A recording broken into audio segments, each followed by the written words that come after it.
नमस्कार, मैं हूं रवि अवस्थी और मेरे साथ हैं सईद मुर्तज़ा।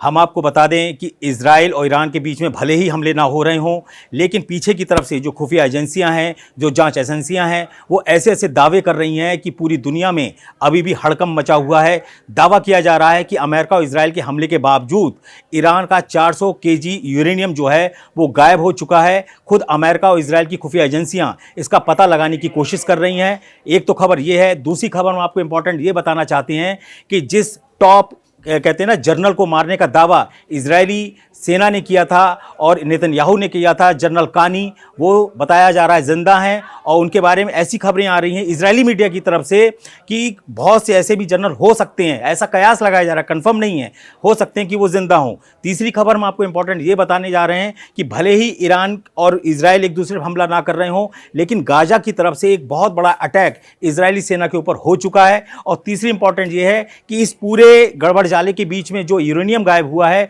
उसमें एक ऐसा एंगल निकल रहा है जिसमें बताया जा रहा है कि शायद रूस के पास कुछ ऐसा यूरेनियम आ सकता है ईरान का, जिसके जरिए कभी भविष्य में कोई एटम बम रेडीमेड तरीके से या अलग तरीके से ईरान पहुंच सकता है, क्योंकि दिमित्री मित्रदेव ने ऐसा दावा पहले किया है। हम सबसे पहले मुर्तजा आपसे ये पूछना चाहते हैं कि भाई ये जो 400 केजी यूरेनियम ईरान का है वो उसके लिए कितना इंपॉर्टेंट है और अमेरिका उसको हासिल करना क्यों चाहता है और इजराइल इतना बेचैन क्यों है कि आखिर ये यूरेनियम कहाँ गया?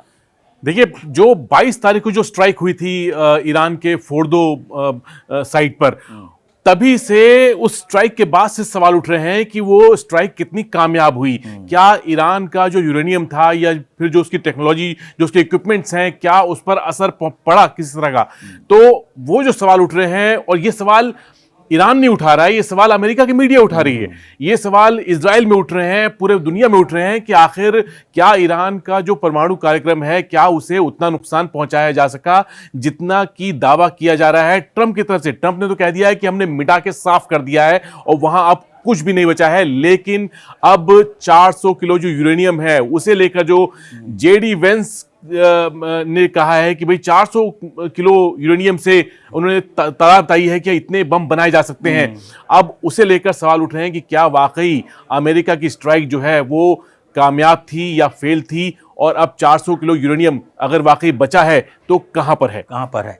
इसमें आपको बता दूं, इस 400 केजी यूरेनियम पर हमें इसलिए आपसे बात करना ज़्यादा ज़रूरी है क्योंकि जो CNN है और न्यूयॉर्क टाइम्स है उसने ट्रंप के दावों को पूरी तरीके से खारिज कर दिया है। वहां पर DIA यानी कि एक होता है रक्षा खुफिया एजेंसी, जिसने दावा किया है उसके रिपोर्ट के हवाले से CNN ने, कि उसने बोला है कि जो फोर्डो पे अटैक किया गया वो ऐसा अटैक था ही नहीं जिसमें ये लगे कि फोर्डो जो ईरान का परमाणु ठिकाना है वो तबाह हो गया है। उसने तो यहां तक दावा किया है DIA के थ्रू, जो अमेरिका की एक एजेंसी है, कि भाई वहां पर सेंट्रीफ्यूज जो है वो तक तबाह नहीं कर पाए हैं। यूरेनियम की तो बात छोड़ दो। और एक चीज बड़ी इंपॉर्टेंट है कि जब अटैक हुआ था 22 जून को, उससे पहले ही इस यूरेनियम को हटाया जा चुका था।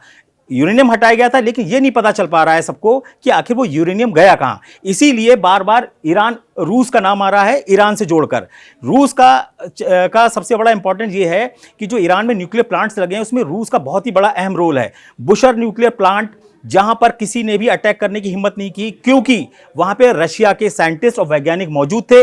दावे ये भी किए जा रहे हैं कि हो सकता है उस यूरेनियम को उठा के बुशर न्यूक्लियर प्लांट में पहुंचा दिया हो, और वहां ना अमेरिका हमला करने की हिम्मत कर सकता था और ना ही नेतन्याहू, क्योंकि पुतिन ने बिल्कुल क्लियर कट बोला था कि बुशर में 200 से ज्यादा हमारे वैज्ञानिक और साइंटिस्ट जो रूसी हैं वो वहां मौजूद हैं। अगर वहां पे अटैक हुआ तो रशिया सीधा वॉर में उतरेगा। इसीलिए बुशर न्यूक्लियर प्लांट को बिल्कुल भी छुआ नहीं गया, जबकि 4 न्यूक्लियर प्लांट को बुरी तरीके से तबाह किया, जिसमें अराक है, जिसमें फोर्डो है, नतांज है, उस्फान है। ऐसी हालात में अब ये दावा किया जा रहा है कि अगर ये 400 केजी यूरेनियम अगर रशिया पहुंच गया या किसी और देश में पहुंच गया या किसी माध्यम से एटम बम के रूप में सामने आ गया तो क्या होगा। अभी सिर्फ 1 घंटे पहले की आपको खबर बता रहा हूं कि डोनाल्ड ट्रंप ने एक बार फिर से ईरान को धमकी दी है कि अगर आपने यूरेनियम से कुछ ज्यादा छेड़छाड़ करने की कोशिश की या उसको 90% तक संवर्धित करके एटम बम बनाने की कोशिश की तो हम फिर हमला कर सकते हैं। और यह बात उन्होंने नेटो के हेडक्वार्टर हेग में बोला है। आप मुझे ये बताइए मुर्तजा कि ये जो स्थिति आ रही है रशिया के बीच में बार बार, इसमें सब चीज़ें क्यों इर्द गिर्द फंसती चली जा रही हैं? ऐसा क्या है कि रशिया ने ट्रंप को भी कंट्रोल कर लिया और नेतन्याहू को भी कंट्रोल कर लिया? देखिए, रूस जो है वो इस गेम में हम सबको लगा कि वो कहीं से कोई कुछ प्ले नहीं कर रहा है। वो लग रहा था कि ईरान की मदद भी नहीं कर रहा है, लेकिन ईरान के सबसे मजबूत रिश्ते जो हैं बड़ी पावर्स में वो रूस और चीन के साथ हैं। और रूस के साथ उसका जो मतलब भौगोलिक रूप से देखें तो वो बहुत करीब है। कैस्पियन सी पार कीजिए, आप रूस में हैं, तो ऐसा नहीं है कि ईरान को किसी तरह की दिक्कत है रूस से पहुंचने में या रूस से कोई सामान आने में। तो एक वजह यह है कि जो रूस है वो शुरू से इस चीज को देख रहा था। अब बुशहर जो प्लांट है जिसका आपने जिक्र किया, बुशहर में अभी जो 4 रिएक्टर हैं, अब इसके बाद यहां पर बताया जा रहा है कि रूस ने 8 रिएक्टर और यहाँ पे लगाने का प्रस्ताव रखा है ईरान के साथ, और आने वाले वक्त में वो रिएक्टर यहाँ बनेंगे। तो इसका मतलब कि रूस जो है वो बड़ा एक निवेश कर रहा है ईरान की परमाणु ऊर्जा जो पूरे कारोबार जो पूरा है उसमें रूस वहां पे शामिल है, और वो बहुत अच्छी तरह जानता है कि ईरान की कैपेबिलिटी क्या है, ईरान की जो कहां तक उसकी चीजें सीमित हैं या कहां तक वो जा सकता है। तो पुतिन को इस बारे में भले ही हम कहें कि पुतिन इस बारे में दूर दूर तक आपको नजर नहीं आते, लेकिन पुतिन बहुत कुछ कंट्रोल कर रहे थे, और ये बात ट्रंप भी जानते हैं बहुत अच्छी तरह। मैं एक आपको बता दूं, इस पूरे जो गेम है इसके पीछे रशिया का हाथ बड़ा, कहते हैं ना, खुलकर सामने आता जा रहा है, जैसे जैसे आ रहा है। पहली बात तो ये है कि जो पुतिन के बेहद करीबी हैं और रूस के पूर्व राष्ट्रपति हैं दिमित्री मेदवेदेव, वो 3 दिन पहले ही बोल चुके हैं कि ईरान को कोई तीसरा देश या कोई एक देश एटम बम रेडीमेड दे सकता है, और फिर आगे क्या होगा भगवान जाने। ये चीज़ अब दिमित्री मेदवेदेव ने बोली तो ट्रंप ने बोला कि रशिया का कोई इतने बड़ा ओहदे पर बैठने वाला, जो रूस की राष्ट्रीय सुरक्षा कहते हैं ना जो कमेटी है या जो उसकी एजेंसी उसके उपाध्यक्ष हैं, वो ऐसा कैसे बोल सकते हैं। तीसरी इंपॉर्टेंट बात है कि अब पूरे वॉर गेम में जो रशिया है वो ऐसे निकल के आया है जैसे वो ईरान का कवच बन के आया। कवच किसके लिए बन के आया? आप देखिए, इजराइल का और अमेरिका का जो सबसे बड़ा टारगेट था वो थे सुप्रीम लीडर अली खामनेई और ईरान का यूरेनियम जो परमाणु बम बनाने के लिए यूज हो सकता था। अब आप देखिए, खामनेई भी जिंदा है और यूरेनियम भी गायब हो चुका है। यानी कि अगर एक तरह से देखा जाए तो अमेरिका और इजराइल का मिशन जो टॉप प्रायोरिटी पे था कि वहां सत्ता परिवर्तन करेंगे या खामनेई को खत्म करेंगे, वो पूरा नहीं हुआ। उनका ये था कि यूरेनियम को पूरी तरीके से तबाह कर देंगे ताकि एटम बम ना बना सकें। लेकिन अब क्या है, अब तो खुद जेडी वेंस बोल रहे हैं कि अगर चाहे तो ईरान कुछ हफ्तों के अंदर अपनी फैसिलिटीज को फिर से रिवाइव करके यूरेनियम संवर्धन का काम कर सकता है। ये वास्तव में एक बहुत बड़ा खतरा है। जेडी वेंस अमेरिका के उपराष्ट्रपति हैं और ट्रंप के बेहद करीबी हैं। उनका ये जो बयान है ये हर जगह वायरल हो रहा है। हैरानी की तो बात यह है कि यही नहीं बता पा रहे हैं कि इजराइल का यूरेनियम गया कहाँ। तीसरी इंपॉर्टेंट बात यह है, मैं अभी मुर्तज़ा से भी पूछने वाला हूं, कि जनरल कानी जिनको इजराइल पे जब अटैक किया था तो भयंकर अटैक किया था मिसाइलों का पहले की बात, और उसके बाद क्या हुआ,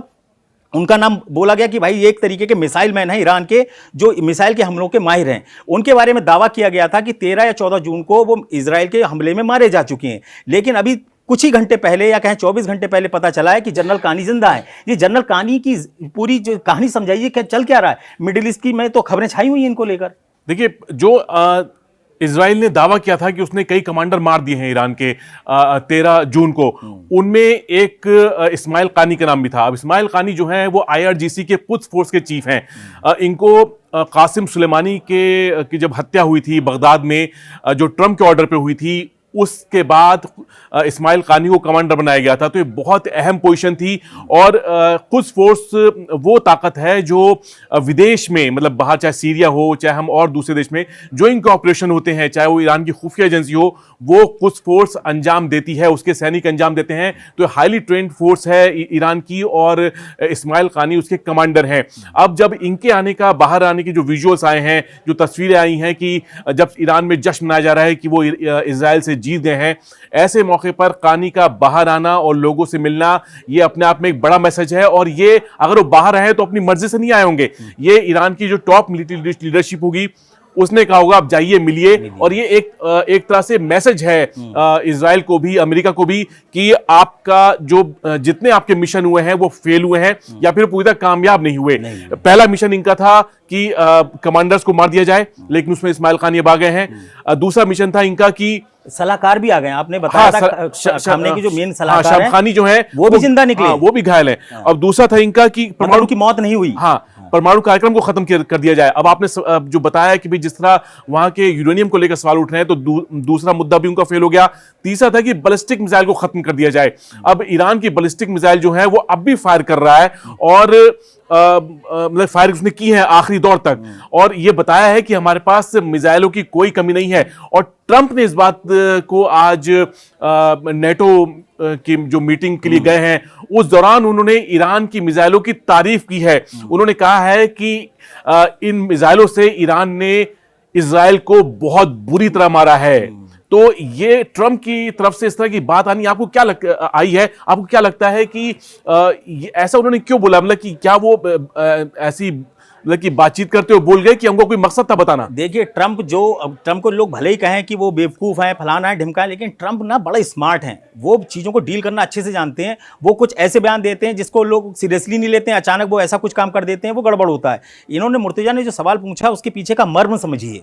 मर्म ये है कि जैसे ही ट्रंप ने हेग में कहते हैं ना नेटो की मीटिंग में बोला कि भाई जो 17 तारीख से लेकर उधर के जो हमले ईरान ने इजराइल के ऊपर किए, उसमें ईरान की जो मिसाइलें थी वो बड़ी खूंखार थी, और उन्होंने जिस तरीके से हमला किया उससे इजराइल को भयंकर चोट पहुंची, और वो वास्तव में कहते हैं ना तेल अवीव के लिए एक बहुत ही बुरा समय रहा। यानी कि वो इजराइल को ये बताना चाह रहे थे कि बेटा अगर हम बीच में नहीं आते तो तुम बिल्कुल तबाह हो जाते, तुम लोग रोक ही नहीं पा रहे थे मिसाइलें, क्योंकि 17 तारीख से लेकर और इधर 23-24 तारीख तक जो इजराइल पे मिसाइलें गिरी हैं उसको रोकने में उनके आयरन डोम और जितने भी एयर डिफेंस बाकी थे वो बहुत कम सक्सेस पा रहे थे। जैसे समझ लो 15-20 मिसाइलें मार रहे थे तो उसमें से 4-5 तो आराम से गिर रही थी आके, तो जबकि दावे ये किए जा रहे थे कि एक भी मिसाइल नहीं गिरेगी। जिस तरीके से पूरे इलाके में तबाही मची, उसके बाद ट्रंप ने यही दिखाना चाह रहे हैं कि देखो इजराइल मैंने आपको बचा लिया है, देखो ईरान मैंने तुम्हारी तारीफ कर दी है, तुम मेरी बात मानो। ट्रंप एक तरीके का मनोवैज्ञानिक दबाव बनाते हैं। वो खामने को बताते हैं कि देखो आप जीत के दावे कर रहे हो, देखो मैं आपकी तारीफ हेग में कर रहा हूं। इजराइल से बोलते हैं देखो मैं तुम्हारी कितनी तारीफ की, लेकिन मैं तुम्हें बता रहा हूं कि तुमको बचाया किसने। यानी कि अभी आपको बताएं, मार्क रूटे का अभी हम लोग पढ़ रहे थे आपस में, मार्क रूटे ने बोला कि जैसे कि नहीं दो बच्चे स्कूल के खेलते हैं आपस में और लड़ते हैं झगड़ते हैं, कुछ इस तरीके से इजराइल ईरान की वॉर को बताया गया है, और उसमें डैडी की भूमिका में जो ट्रंप आए हैं उसकी खिल्ली भी उड़ाई गई है। लेकिन कुल मिलाकर यहां पे डैडी जो है वो मिस्टर पुतिन निकल के आ रहे हैं, क्योंकि सारी चीजें घूम के आखिर में पुतिन के पास पहुंच रही हैं। लेकिन इसमें यह है कि ट्रंप जो है एक तरह से इजराइल के जख्मों पर नमक छिड़क रहे हैं, क्योंकि इजराइल को चोट लगी है। हालांकि उसने ईरान को बहुत बड़ा नुकसान पहुंचाया है, लेकिन जिस तरह आप बता रहे हैं कि पिछले आखिरी 4-5 दिन में जिस तरह से मिसाइल दागी हैं ईरान ने इजराइल के ऊपर, तो उसको बहुत बुरी चोट आई है। और ये बात ट्रंप खुद बोल रहे हैं, सार्वजनिक तौर पे पूरी दुनिया को बता रहे हैं। अब वो ऐसा बोल के इजराइल को बताना चाहते हैं कि तुम्हें अगर बचा लिया है तो हमने बचाया है। तो ये ट्रंप का ऐसे मैसेजिंग देना इस मौके पर जब लग रहा है कि सब कुछ शांत हो गया है और ना इजराइल एक दूसरे हमला कर रहा है ना ईरान हमला कर रहा है, तो ट्रंप को लगता है आपको कि उनको कहीं से ऐसा लग रहा है कि भाई मेरी जो इमेज बननी चाहिए थी पूरे युद्ध को, जैसे बोलते हैं कि भाई मैंने युद्ध रुकवा दिया, तो आपको लग रहा है ऐसे वो उनकी इमेज बना पा रहे हैं? सर ऐसा है इनके संग मुर्तजा भाई कि जो ट्रंप है ना उनके संग बड़ी दिक्कत है। वहाँ का जो मीडिया है न्यूयॉर्क टाइम्स और CNN, उसने DIA के थ्रू एक रिपोर्ट छापी। DIA खुद अमेरिका की एक एजेंसी है जो अटैक के बाद एनालाइज करती है कि हमारा अटैक कितना सक्सेस रहा, कहाँ अटैक हुआ, कितना नुकसान हुआ, उसकी बहुत डिटेलिंग करती है और सैटेलाइट की तस्वीरें होती हैं। जब CNN और न्यूयॉर्क टाइम्स ने इस खबर को छापा कि ट्रंप जो आपको बता रहे हैं दुनिया को कि हमने सब कुछ उड़ा दिया, फोर्डो उनका परमाणु ठिकाना उड़ा दिया, हमारे B-2 बॉम्बर्स ने 14 बम गिराए, GBU-57 14 हज़ार किलो के उसने ये कर दिया, उसने वो कर दिया, इतिहास का सबसे बड़ा अटैक था, उसके ऊपर इन दो मीडिया संस्थानों ने अमेरिका की पानी फेर के रख दिया। इसीलिए उन्होंने F वर्ड यूज किया इन दोनों मीडियाज के लिए, जो हम बोल नहीं सकते, लेकिन F वर्ड यूज किया ट्रंप ने। उसके बाद क्या हुआ? उसके बाद CNN ने और न्यूयॉर्क टाइम्स ने फिर एक खबर छापी और उन्होंने दिखाया कि सर आप जो हमको उल्टा सीधा बोल रहे हो, पहले आप DIA की रिपोर्ट तो देखो जो आप ही की बनाई हुई है, आप ही की एजेंसियां हैं, आप उनको नहीं मान रहे तो आप साबित क्या करना चाह रहे हो? तो ट्रंप जो झल्लाए हुए हैं, इसीलिए वो ये दिखाना चाहते हैं कि ईरान और इजराइल का मेरी वजह से युद्ध रुका है, इसीलिए वो सब चीज़ों को बैलेंस कर रहे हैं। वो हर दिन यही मनाते हैं हाथ जोड़ के कोई सीज़फायर का उल्लंघन ना हो जाए, कि मेरी नाक का सवाल है। इसीलिए वो बार बार इजराइल पे प्रेशर डाल रहे हैं कि तुम अब कोई भी हमला नहीं करोगे। लेकिन दिक्कत ये है कि इजराइल के ऊपर अब गाजा से हमास ने अटैक के लड़ाकों ने अटैक चालू कर दिया है, और पहली झड़प में कहते ना जो अटैक किया है वहां पर, उसमें 7 इजरायली सैनिकों को बख्तरबंद गाड़ी के अंदर मार दिया है। समझिए, जहां बम से बचाया जा सकता था उस गाड़ी के इर्द गिर्द लोग मारे जा रहे हैं इजरायली। आखिर ये कौन सा कहते हैं डिकोड कर लिया है इजराइल की सुरक्षा व्यवस्था को या उनके बॉम्ब्स को या उनके सिस्टम को, ये क्या है आप बताएंगे थोड़ा? देखिए गाजा बहुत छोटी जगह है, मतलब हम किसी भारत के शहर के हिसाब से देखें तो आप इसे जैसे नोएडा में है तो नोएडा में आप 5-6 सेक्टर बना दीजिए और उतना बड़ा गाजा हो जाएगा, या उससे थोड़ा बड़ा इलाका कर लीजिए। लेकिन गाजा में जो युद्ध चल रहा है वो अब भी उस पर इजराइल का कंट्रोल बिल्कुल भी नहीं है। उनकी एक किफिर ब्रिगेड है जो 2 महीने वहां से पहले लौटा दी गई थी, क्योंकि उस ब्रिगेड को बहुत ही नुकसान हो रहा था और नेतन्याहू ने फैसला किया कि इसको दूसरी ब्रिगेड से बदला जाएगा। लेकिन अब भी हम देख रहे हैं कि जिस तरह का नुकसान हो रहा है, अब ये जिस बख्तरबंद गाड़ी में मारा है वो पूमा बख्तरबंद गाड़ी है, इजराइल की है। तो उस बख्तरबंद गाड़ी में जो सैनिक थे, 7 सैनिक, वो 19 से 21 साल की उम्र के बताए जा रहे हैं। अब 19 से 21 साल मतलब बहुत ही कम उम्र है और उनको बहुत ज़्यादा अनुभव, आप कहेंगे कि बहुत ज़्यादा अनुभव नहीं होगा। अब इस पूरे हमले में अगर वो मारे गए हैं तो इस पर सवाल उठता है कि क्यों हमास के जो ग्राउंड ऑपरेशन के खिलाफ जो ग्राउंड ऑपरेशन है उसमें इजराइल फेल हो रहा है। भाई आप आसमान से उड़ के आते हैं, बमबारी कर देते हैं, लोग मारे जाते हैं या हमास मरता है, वो तो बात समझ में आती है कि भी आप कंट्रोल कर रहे हैं वहां का एयर स्पेस। लेकिन जमीन पे तो इजराइल की फौज जो है उसका कोई कंट्रोल नजर नहीं आ रहा है। और इसमें एक बात और है कि हमास जो है उसके एंटी टैंक दस्ते जो है उनके पास हथियार अब भी हैं। वो टनल्स जो है जिनकी सुरंग की बात की जाती है कि इनको इजराइल ने बहुत हद तक खत्म कर दिया है, उन सुरंग में वो अब भी एक्टिव हैं और वहां पे उनकी गतिविधियां अब भी जारी हैं। और ये ऐसा हो रहा है जब पूरे युद्ध के करीब 650 दिन होने वाले हैं। तो ये बहुत ही गंभीर है नेतन्याहू के लिए, क्योंकि 23 बंधक अब भी हमास के पास हैं, वो उनको छुड़ाने में कामयाब नहीं हुए हैं। वो अपना जनरल बदल चुके हैं, उन्होंने अपना रक्षा मंत्री तक बदला है। तो आप समझ लीजिए कि हमास ने इजराइल को गाजा में कितना बड़ा नुकसान पहुंचाया है। अब मैं आपसे ये कहना चाहता हूं कि जो इजराइल और ईरान का युद्ध हुआ वो भी अधूरा छूट गया। जो गाजा में युद्ध चल रहा है वो अधूरा चल रहा है। लेबनान और इजराइल के बीच में हुआ वो भी अधूरा छूटा हुआ है। कुल मिला के मोर्चे सब कहते हैं ना जल रहे हैं। वो कब कहाँ से कौन सा हमला हो जाए कुछ नहीं पता। ईरान इजराइल की फिर से हमला कब कौन का किस पे कर दे कुछ नहीं पता। कुल मिलाकर स्थिति ये है कि इजराइल के सामने सबसे बड़ी चुनौती ये है कि वो पहले इजराइल को संभालें या ईरान को कंट्रोल करें या गाजा पे कब्जा करें या फिर लेबनान में हिजबुल्लाह और यमन के हूती विद्रोहियों के ऊपर दोबारा से अटैक करें। कुल मिलाकर खिचड़ी ऐसी पक गई है कि ये युद्ध खत्म नहीं हुआ है, ये आप मान के चलिए। देखिए खामने भी जिंदा है और यूरेनियम भी ईरान के पास है। जो बड़ा मिशन था वो अभी पूरा ही नहीं हुआ है। आप ये मान के चलिए 86 साल के खामने जो हैं, जिन्होंने इतने जनरल्स को अपने कहते हैं ना एक टीम बनाई थी, वो दोबारा से जनरल्स को बना लेंगे। कहते हैं ना फौज में कभी उनकी जाबाजों की कमी नहीं होती और वो लोग इस तरीके से कर लेंगे। ईरान इसमें माहिर है।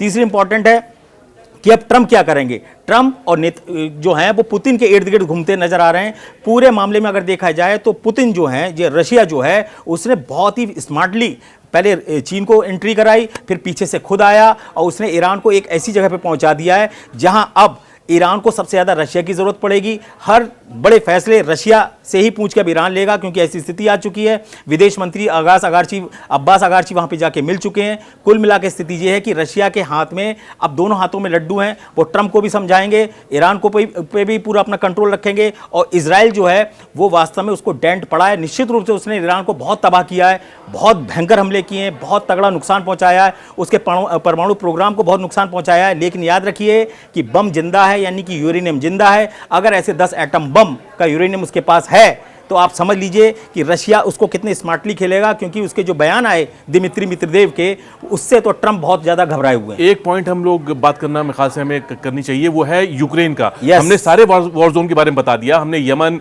लेबनान, गाजा, ईरान के बारे में बात कर ली। यूक्रेन को लेकर जो अपडेट है, ये कहा जा रहा है कि काला मंगलवार था, ना सिर्फ इजराइल के लिए गाजा में जो भी मंगलवार गुजरा है वो काला मंगलवार कहा जा रहा है, बल्कि यूक्रेन के लिए भी।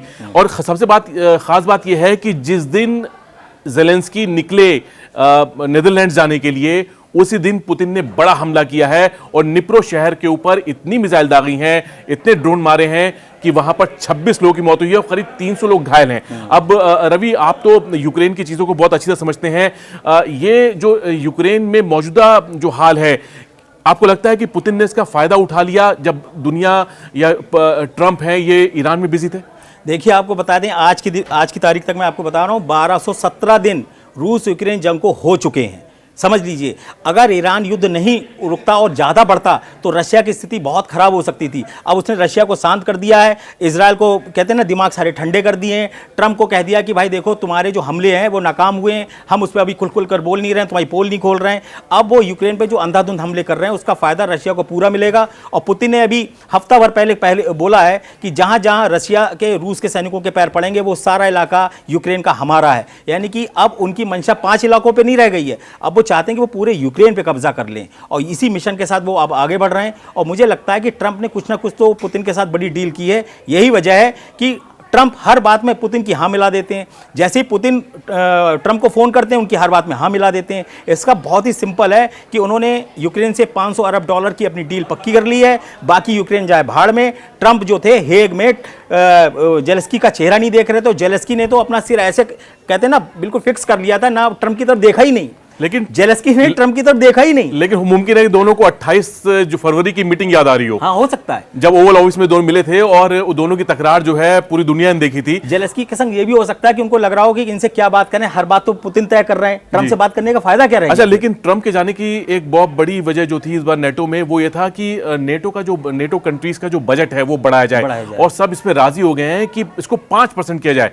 अब अभी तक 2% था, अब 5% कैसे करेगा कोई, क्योंकि ऐसा नहीं है कि यूरोप के हालात जो है बहुत अच्छे हैं आर्थिक, क्योंकि वहां पे कई देश ऐसे हैं जो पहले के जो पैमाना था 2% नेटो का रक्षा बजट पे खर्च करने के लिए, वो उसको भी मीट नहीं कर पा रहे थे। 5% कैसे करेंगे। अब स्पेन जो है वो जो है 1.3% कर रहा था। अब जो बाल्टिक देश हैं या फिर जो और दूसरे देश हैं, चाहे रोमानिया है, पोलैंड ने 5% हासिल किया है, लेकिन और बाकी जो देश हैं वो जूझेंगे। और अगर ऐसा हुआ, दबाव पड़ेगा तो क्या होगा। अब इसमें एक बड़ी बात यह है कि जो यूरोप सबसे ज्यादा हथियार जो खरीदता है 60%, वो अमेरिका से खरीदता है। तो ट्रंप, आपको लगता है कि ट्रंप यहां पर भी बहुत स्मार्टली खेल रहे हैं, वो ट्रेड की बात करते हैं तो उनको यहां भी ट्रेड नजर आ रहा है, और जब यूरोप का डिफेंस बजट बढ़ेगा तो वो हथियार किससे खरीदेंगे, अमेरिका से खरीदेंगे, तो फायदा तो ट्रंप को ही होगा। आप ऐसे समझ लीजिए, नेटो में 32 देश हैं अमेरिका को मिला के। अब सबने 5% के हिसाब से जो भी अपना बजट बनाया होगा उसके हथियार कहाँ से खरीद जाएंगे, अमेरिका से। तो 31 देशों का तो बिजनेस वहां पहुंच जाएगा अमेरिका, तो उसे कितना फायदा हुआ आप खुद ही लगाओ। ट्रंप जो है वो वॉर नहीं है, वो बिजनेस कर रहे हैं। उनके लिए नज़र में 2-4 आदमी मर जाए कोई मतलब नहीं रखता, इसलिए वो बोल देते हैं हाँ इसको कर दो, इस पे यहाँ पे अटैक कर दो, यहाँ पे ये कर दो। हम लोग कुल मिलाकर आपको अगले 24 से 26 घंटे में बताएंगे कि जो यूरेनियम है 400 kg ईरान का, वो आखिर गया कहाँ और इसके पीछे की क्या कहानियां निकल के आती हैं। और जो अमेरिका ने इतने बड़े अटैक किए थे ईरान के ऊपर, उसकी कहते हैं उसका भी कच्चा चिट्ठा जल्दी निकल के सामने आ जाएगा। और हम लोग फिर आपको अगले 24 से 26 घंटे के अंदर बताएंगे कि अब वॉर में नए नए खिलाड़ी कौन आ रहे हैं और कौन कौन से नए मोर्चे खुल रहे हैं।